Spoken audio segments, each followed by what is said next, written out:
गोटे गुरुत्वपूर्ण प्रसंग रे आमे तीन बंधु एकाठी विजु जनता दल तरफ सार चाषी कलाबजारी एवं नियंत्या परिस्थिति ओडिशार चाषी कूलर मेरुदंड भांगी देछि। एकदा मु कृषि विभाग दायित्व थी। अतनु सविशाची महोदय कोऑपरेशन डिपार्टमेंट दायित्व थे एवं संजय दास वर्मा महोदय सिविल सप्लाई डिपार्टमेंट दायित्व थे। ये समस्त विभाग होची कृषि और कृषक मान साथी संपर्कित।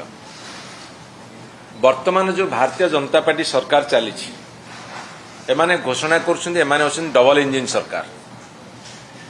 डबल इंजिन सरकार कहले आम बुझुलु यार बेग अधिका जोड़ा गति क्षमता अधिका ओडिशा लोक माने उपकृत हेबे।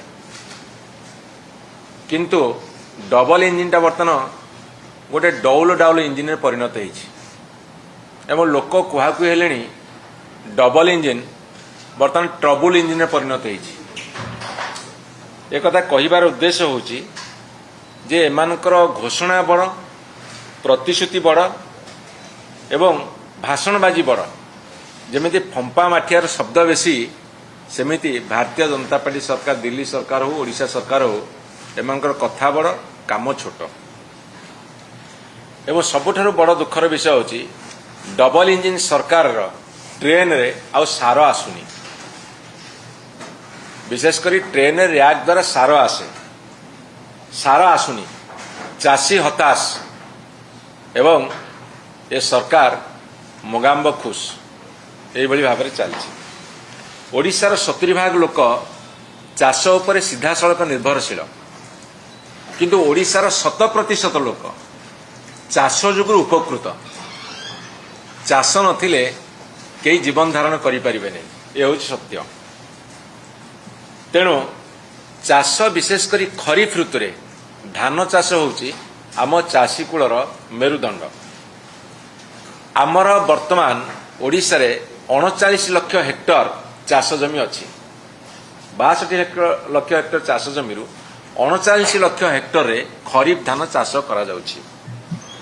एवं सारर चाहिदा होची 11,43,000 मेट्रिक टन। जदि 39 लाख धान हेक्टर जमीन धान करिया पड़िबो ताले सारर चाहिदा हबो 11,43,000 मेट्रिक टन। जुलाई 17 सुधा अर्थात आम जो समय आज आपण मान को आड्रेस करूचु 5 दिन तल सुधा ये मात्र 1,81,000 मेट्रिक टन सार सप्लाई करथिले पैक्स मानकु एवं पैक्स माने ताको बंटन करिसेंती मात्र 1,14,000 मेट्रिक टन। जोठी 11,43,000 मेट्रिक टन आवश्यक सेठी एमाने सप्लाई करिसेंती 1,81,000 मेट्रिक टन। 1/10 टोटाल सारर सेथिरे पुणी एमानकर 1,81,000 मेट्रिक टन रु मात्र बंटन कराई 1,14,000 मेट्रिक टन जोटा कि सबुठु बेसी कथा। जेतिकी सार आसीची ये सफिशिएंट नुह। चाषी कूल हताश हेलेनी किंतु जेतिकी आसीची सेथिरे कला बजारी होउची। आपण जानिथिबे धान रुआ समय सारर प्रयोग अत्यंत आवश्यक। सरकार मंत्री तंत्री एवं ऑफिसर ता साथी कला बजारी ये गोटे सिंडिकेट करछंदी। भावुं सारू 2 पैसा भल लाभ करेंगे। सार पकेले चाषी कूल लाभान्वित हवा कथा किंतु सार को बिक्री करी असाधु उपाय कला बजारी करी मंत्री तंत्री ऑफिसर कला बजारी लाले लाल हबो। ये गत 2 वर्ष धरी चलता बर्तमान चली सार लुटिबे। डबल इंजिन सरकार फंडा होची आमे डबल लुट करिवु।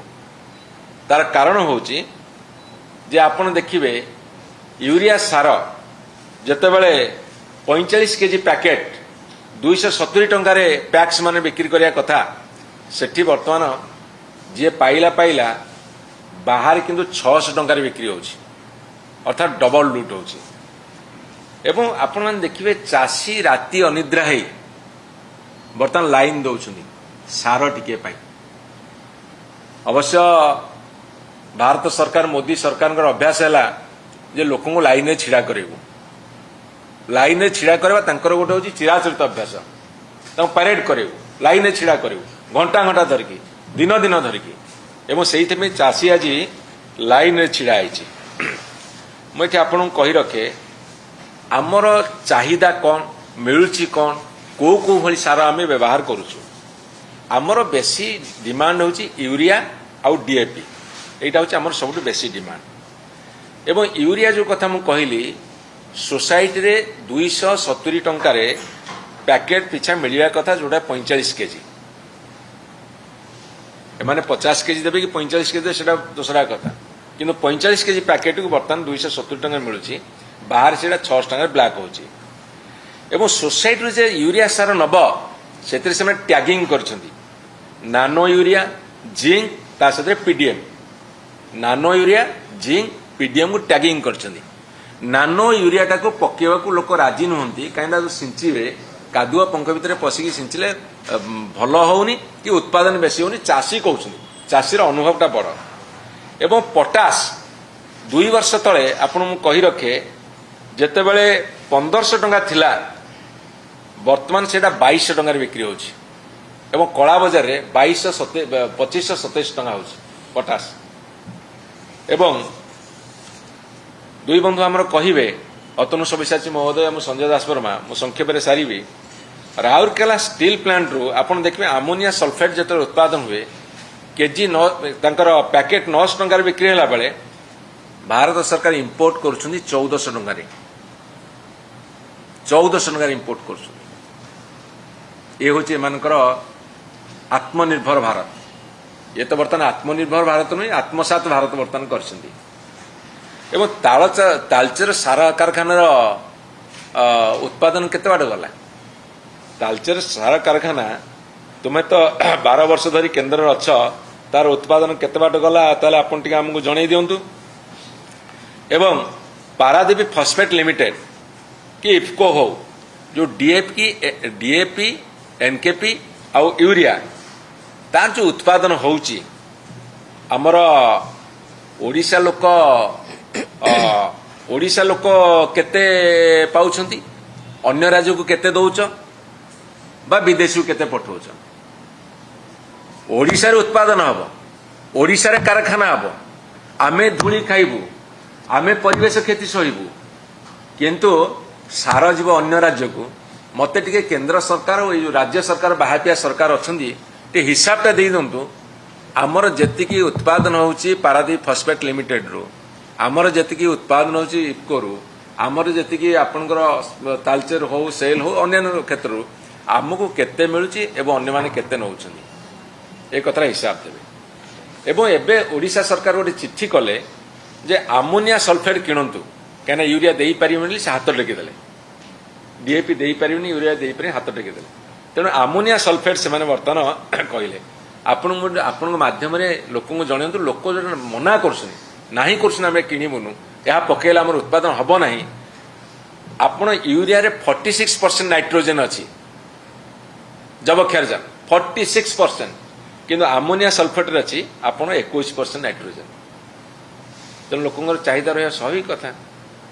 एवं नानो यूरिया को लोक रिजेक्ट करछन्ती, तांको बाध्य करछन्ती नानो यूरिया न नेले आपन को दिया जीव नाही जिंक पीडीएफ आपन न नेले आपन को दिया जीव नाही यूरिया।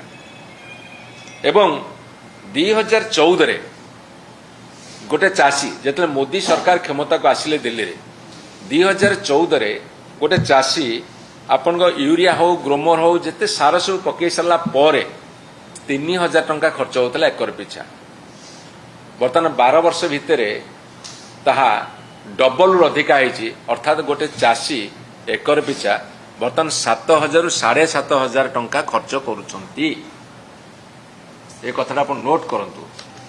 एपटे चाषींकर आय बढ़िया कथा कहल, दुई गुणित करने कथा कहल, बहुगुणित करने कथा कहल, एपटे एमएसपी कहल पैसा देल केमी पैसा लुटुंट आपको जन दूसरी जिते 2014 मसीह जेते सार पकेला पर ग्रोमर हो यूरिया हो डीएपी हो जहाँ पकेला पर एकर पिछा जो 3000 टଙ୍କା खर्च होता बर्तमान 7000 ରୁ 7500 खर्च है। तेणुक आपण मैंने कहतु सार जितेबले चाषी कूल कलबल ये डबल इंजिन सरकार, ये ट्रबल इंजिन सरकार बर्तमान बाहावा नौकरी